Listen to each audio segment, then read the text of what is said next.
What's that sound? It's For Amusement Only, the EM and Bingo Pinball Podcast. Welcome back to For Amusement Only. This is Nick Baldridge. A lot has been going on. Let's see where to start. Probably with the Chicago Coin Fox Hunt. The game is finished and was picked up by my friend Ryan Clater, who drove all the way down, picked up the game, and dashed back in time to go to work. And I will say that the game turned out looking pretty nice, but let's talk about the gameplay. The year of Flipperless. So the goal of the game is to get one or more of the horses down to the fox at the bottom of the back glass. To do that, you have to step each individual horse about 10 times, it might be 11, in order to get the fox. Once you land on the fox's space, then special will light, but only if that horse is selected. You change your selection by hitting the yellow bumpers. Every time a point is scored, then your selection changes. And if your selection matches up to the winning horse, or the horse that caught the fox, then when you drain, you get a couple of replays. You can also win on score. The thing that makes this game extremely challenging is just the sheer number of positions that the horses have to go through. So in order to aid you, the designer put in a red bumper down near the bottom center, and if you hit it, it will advance all the horses 1, 2, or 3 spaces, as well as awarding you some extra score. Now, another odd note about the score, instead of working off of single points or thousands or hundreds of thousands, the game works off of 200 increments. So every time you hit a yellow bumper, it's worth 200 points. Every time you hit a stand-up switch down at the bottom, 200 points. It seems like an afterthought, the scoring. It's very odd. So every 5 hits of the bumper, your selection swings back around to number 1, and you illuminate the appropriate 1,000-point panel on the back glass. So other oddities with this game, down at the exit to the playfield where your replays are scored, there are 2 stand-up switches, and they're mounted right in front of these diamond-shaped posts, which are illuminated underneath, which is unusual and beautiful. But if you get a ball jangling around down there, you can get maybe up to 1,000 points before you drain, which is quite the feat and pretty good feeling. I will say completing this game's sequence, actually driving a horse all the way to the bottom, is extremely difficult. I found this game to be very, very hard. And partly that was due to not re-cleaning the bumper contacts after the fire. So I had re-cleaned the bumper stems, but apparently had forgotten to re-clean the bumper contacts themselves. And the bumper contacts on this game are very odd. They're not carbon ring.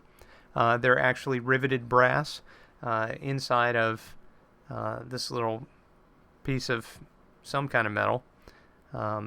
It's very thin. I tried replacing with a carbon ring, and that didn't work. There's just not enough juice to drive it. So probably a good idea for longevity of the game, and obviously there's no consumables involved. But if one of those little metal pieces breaks, then you'd be in some pretty serious trouble. Anyway, some of the bumpers were not behaving very well at all when Ryan came to pick up the game, and so I just ran a Q-tip through with some metal polish and just to see if that would brighten up the gameplay. And in fact, it brightened up the individual riveted metal pieces as well. So that told me that I had neglected to do that since the big fire. So after that, the bumpers started responding better. Still not great. I'm not extremely thrilled with that design because due to the lack of power, your contact, your skirt, has to maintain contact with the ring for slightly longer in order for the relay to actually pulse the horse. Everything works appropriately, but the issue is one of timing. If the ball smacks into the skirt and immediately bounces away, depending on how fast the ball is rolling, it may not step up that unit. Other interesting notes on this game, there is a replay unit which tracks up to 70-some replays, which are illuminated through the back glass. It's actually quite striking to see those replays illuminate. And there is a free play relay. Both the replays and the free play relay will only operate if the game is currently powered. Now, this game has a shut-off timer, a mechanical timer that runs for about 2 minutes. So if you don't play your replay right away, then you're out of luck. And you have to put in another nickel in order to get the whole game started again so that you can play your replay after that game is finished. I feel like that's kind of tricky. But the other thing that's interesting is you could theoretically use this machine for gambling purposes because it tracks so many replays, especially.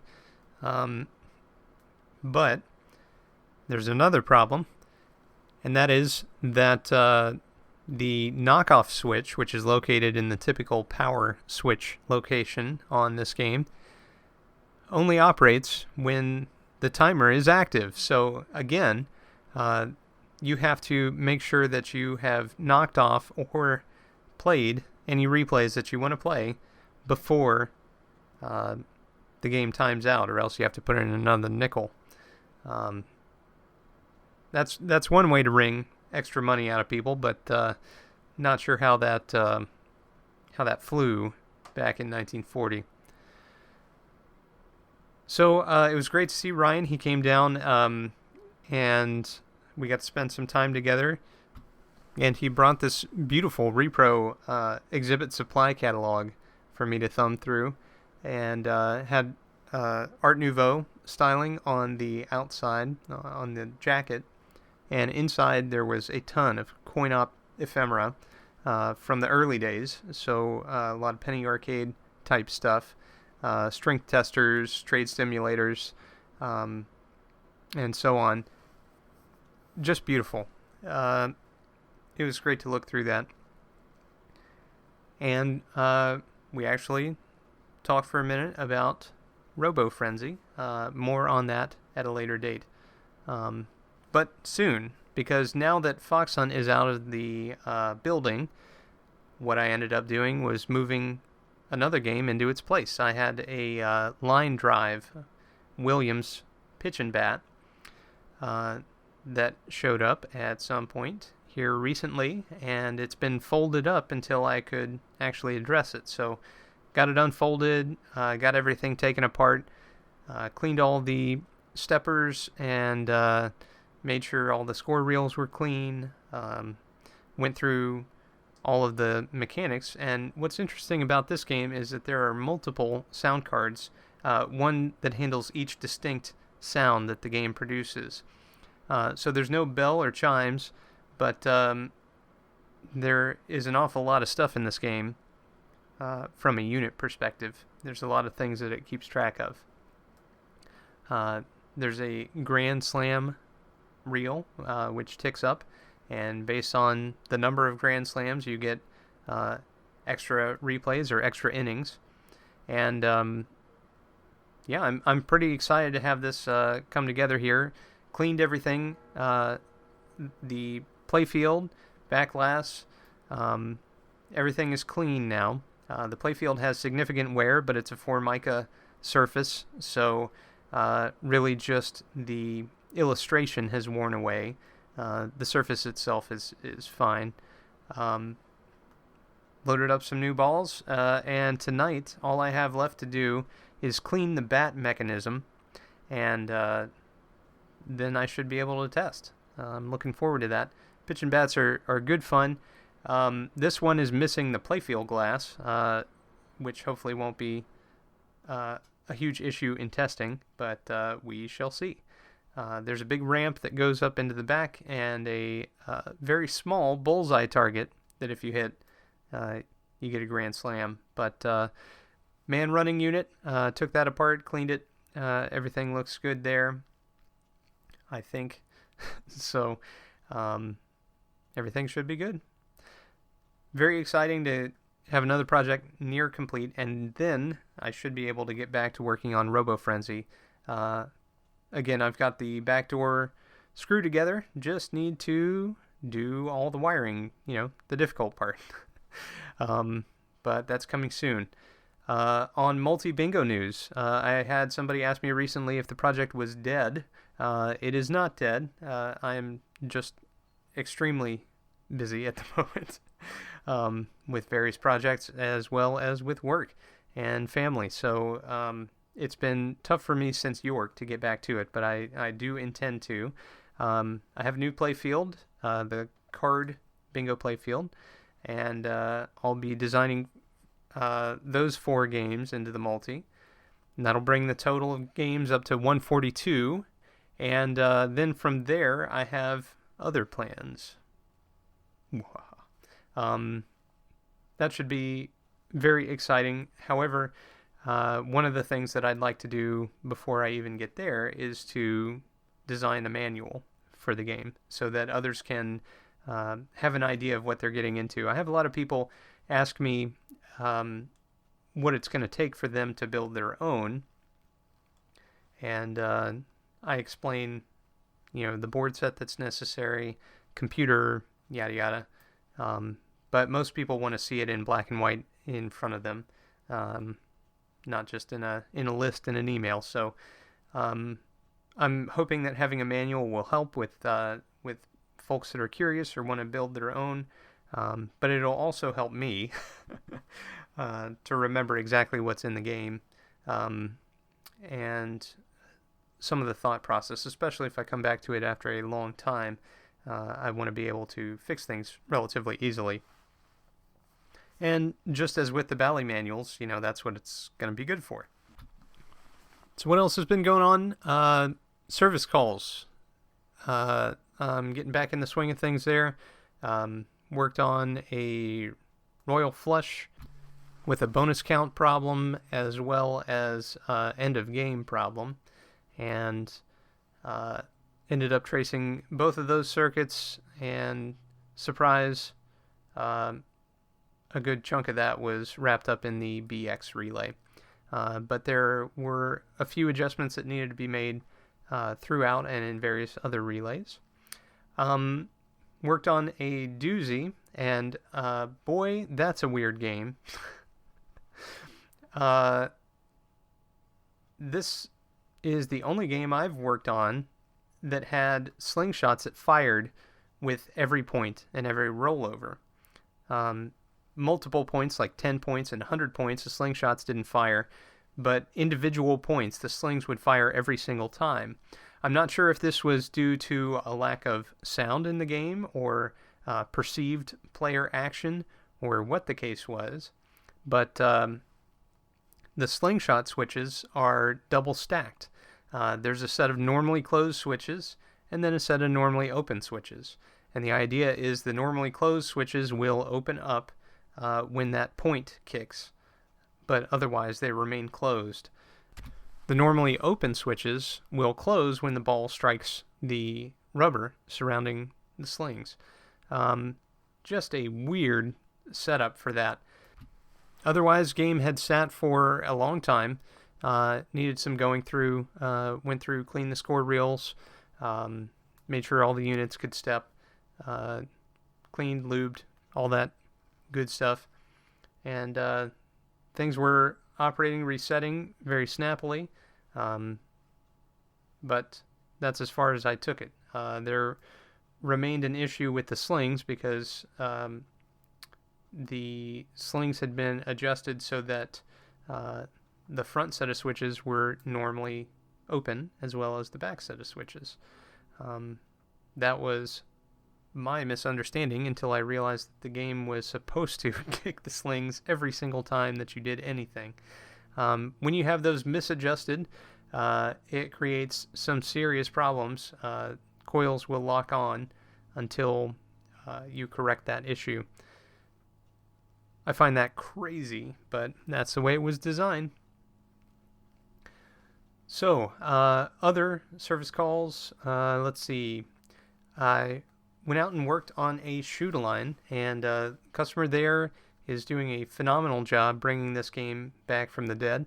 It had previously been parted out and had been operated very heavily, very heavily. The operator had made a series of modifications which were interesting, many of which were designed in order to keep the game on route, keep the game earning. But one was removing the manual ball lift and replacing with an automated ball lift. But instead of just replacing the shooter rod housing and putting the switch in there just like you would on any other bingo, drilled a big old hole in the front of the cabinet and put a flipper button in there, and that drives the motor directly. There's not much fixing involved with that other than replacing it back to a manual lift. But operator had also overridden the trough switches. The trough switches are used to ensure that all the balls have returned and the game is ready to play. Well, in this case, the trough switches had been tied together, so they're always showing closed. That's fine, actually, in this particular game, because a lot of the logic for ball count actually comes through the ball gate. So the most critical time is at the start of game when the shutter has to open up and when you shoot your first ball and the shutter has to close again. Shoot-a-line is pretty intriguing because all 6 cards are awarded for a single coin. This is not something that I reported on in my previous podcast, and actually, if I recall correctly, it's not something I implemented in the multi-implementation, so I've got to go in and fix that. But check the schematic, and sure enough, that is correct. This was not a modification. You drop in a coin, and the game will reset and tick up 1, 2, 3, 4, 5, 6, all your cards, and you're ready to go. Another interesting note, 17-volt lamps are used only in numbers 26 and 28. This game has a 28-hole playfield, which is different from the standard 25, and those extra lamps apparently had to be wired in a unusual way. Normally on a 6 card, all the lamps are 6 volts, and they're cut down from the 17 volt, or they're run directly off of the 6 volt circuit. Well, in this case, they're cut down from the 17 volts, except for these couple other ones. I guess they ran out of resistors. I'm not really sure why that was done from a wiring convenience standpoint either, because they're both buried in, near the middle of the card. So it's not a situation where having that extra resistor off to the side would really have made a difference. But it probably has something to do with current capacity, and load. So I'm sure that was engineered properly. It's just odd. One of those things. This is also the only game that I can think of that has an R button that doesn't reset the timer. And I'll get into why that's a problem here in just a minute. But normally, and I will say this is likely Bally's first game with an R button, but normally the R button has two functions. One, reset the timer back to 0. So if the game is timed out or is about to time out, you get another shot at doing what you need to do. The second function that it has is to engage the search, and it releases this little plate under the search disk, allowing the wipers to turn. That's all great, except in this game, the R button doesn't reset the timer, so the game can time out while it's doing the search. Now, what Bally did in order to prevent that is added some switches onto the control unit, which is fairly beefy for a game that doesn't have a whole lot of hardware inside. He added some switches, some safety switches, that will prevent the game from stepping up the timer. Well, the operator, in their wisdom, had defeated these switches and had actually moved the timer step up to a slower moving motor. This motor and the step up works, and it only engages once the first ball is shot, which is as it should be. But unfortunately, it doesn't take into account that the game may be paying out when it times out. The game will just inexorably keep ticking until it stops. So, working on the game, I got the game entirely working except for scoring, and really went through the scoring circuit with a fine-tooth comb. The game had been driven hard, really hard, so the replay counters on each of the cards had been rebuilt by the operator. They had used the same color wire on every wiper arm on it, but I can't really blame them for that. They had a lot of work to get it going that far. They also re-riveted parts of the replay counter steppers because they had just burned through or worn through with enough use. Again, good job. Kept the game going. But this timer thing is a problem, and I'll tell you why. The game is paying out, and they managed to introduce the magic screen search index bug into a relatively straightforward 6 card.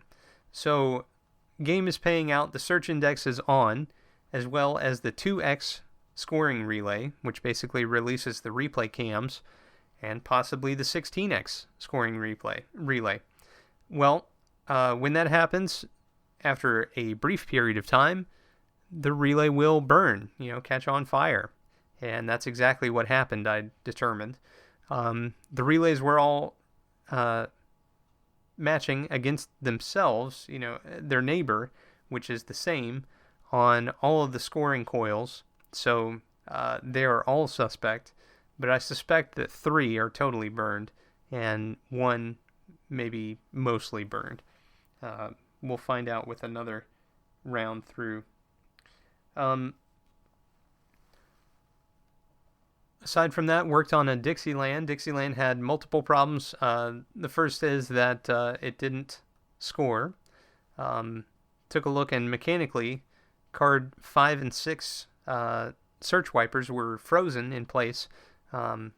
The cam release armature was kind of wedged up into the cam, and it couldn't move.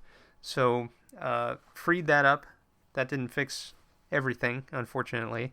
Ran into a bunch of diode-related problems, and also an alignment problem. So in this game, there are a bunch of diodes that handle backflow of current. It prevents the backflow of current into other adjacent relays. So if you're playing for double or nothing, for example, it doesn't automatically hit you with the same double or nothing win on whatever card that may be, and its neighbor, and that one's neighbor, and so on. So instead of tripping 6 relays, it's supposed to only trip 1. Well, 1 or more of the diodes are burned out in there and need to be replaced. Bally originally called for 1N4007s to be used, and in speaking with a friend of mine who has worked on more Dixielands than I'll ever see in my lifetime, he said he recommended replacing with a much higher current capacity diode, which I'll be doing, and that should take care of the problem. As far as search disk alignment, so on 6 cards, this is something that had slipped my mind, but on 76 cards, the search disk has to be aligned exactly with the starting rivet. It has to be on the rivets. Otherwise, you'll get sympathetic replay count-ups. So, for example, you might have a winner on card number 2. You take your regular replay win, and it starts stepping up card number 2 and card number 5 at the same time. This is just because the wipers are off the home position, so it assumes that there's a winner there. That is easily fixable, typically. But in Dixieland, Bally had changed the material slightly that they used in their cams, apparently. And those cams wear unevenly and oddly compared to the prior type of cam that they used. Although I will say that certainly those can become rounded too. At any rate, just some slight tweaking should get that one back up and rolling. Otherwise, the game is playable again, and you can win regular replays, but you can't win double or nothing. There may be another problem with double or nothing, in that double or nothing never awards double, but without the diodes being fixed, it's hard to say for sure, because, again, backflow could be causing a relay to trip when it shouldn't be. So that's all for kind of going around town, fixing some stuff. I have some more service calls coming up here this weekend, and some more lined up for next week, most likely. So expect to hear a little more next episode. That's all for tonight.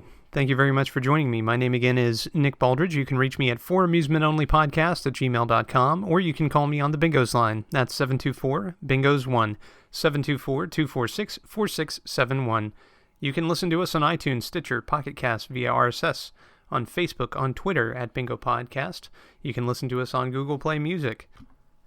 You can follow me on Instagram at Bingo Podcast, or you can listen to me on my website, which is foramusementonly.libsyn.com. Thank you very much for listening, and I'll talk to you next time.